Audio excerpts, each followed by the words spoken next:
ബലാത്സംഗ കേസിലെ പ്രതിയായ രാഹുൽ മാങ്കൂട്ടത്തിൽ 6ാം ദിവസവും ഒളിവിൽ തുടരുന്നു. പ്രത്യേക അന്വേഷണ സംഘം രാഹുലിനെ കണ്ടെത്താൻ തമിഴ്നാട്ടിലും കേരളത്തിലും വ്യാപക തെരച്ചിൽ നടത്തുകയാണ്.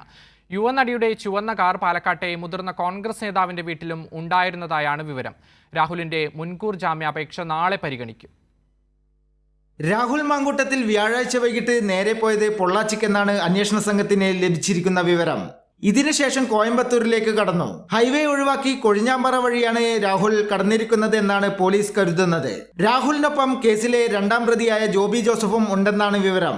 രാഹുലിന്റെ ഭവന നിർമ്മാണ പദ്ധതി ഉദ്ഘാടനം ചെയ്യാനെത്തിയ നടിയുടേതാണ് ചുവന്ന കാർ എന്നാണ് പോലീസ് കണ്ടെത്തൽ. ബാംഗ്ലൂരിലുള്ള നടിയെ ചോദ്യം ചെയ്യാൻ നീക്കമുണ്ട്. കാർ 2 ദിവസം ഉണ്ടായിരുന്നത് പാലക്കാട്ടെ മുതിർന്ന കോൺഗ്രസ് നേതാവിന്റെ വീട്ടിലാണെന്നാണ് സൂചന. രാഹുലിനെ രക്ഷപ്പെടാൻ നേതാവ് സഹായം ചെയ്തു എന്നും ആരോപണമുണ്ട്. എന്നാൽ ആരോപണം നിഷേധിച്ച് KPCC ജനറൽ സെക്രട്ടറി C ചന്ദ്രൻ രംഗത്തെത്തി. ഒരു കാരണവശാലും അതിലൊരു സത്യമില്ല. ആ കാറ് ഞാൻ കണ്ടിട്ടുമില്ല, എൻ്റെ വീട്ടിൽ ആ കാറ് വന്നിട്ടുമില്ല, ആ കാറുമായിട്ട് എനിക്ക് ഒരു ബന്ധവുമില്ല. എൻ്റെ കാറ് ഈ കാറ് മാത്രമേ എൻ്റെ അടുത്ത് ഇവിടെ ഉള്ളൂ. ഞാൻ രാവിലെ പോയാൽ വൈകുന്നേരത്ത് വരുന്ന ആളാണ്. ആ കാറുമായി ബന്ധപ്പെട്ടുള്ള ഒരു വിവരം എന്നെ സംബന്ധിച്ചിടത്തോളം ഇല്ല. അതേസമയം പോലീസ് പരാതിക്കാരിയുടെ തിരുവനന്തപുരത്തുള്ള സുഹൃത്തുക്കളുടെ മൊഴിയെടുത്തു.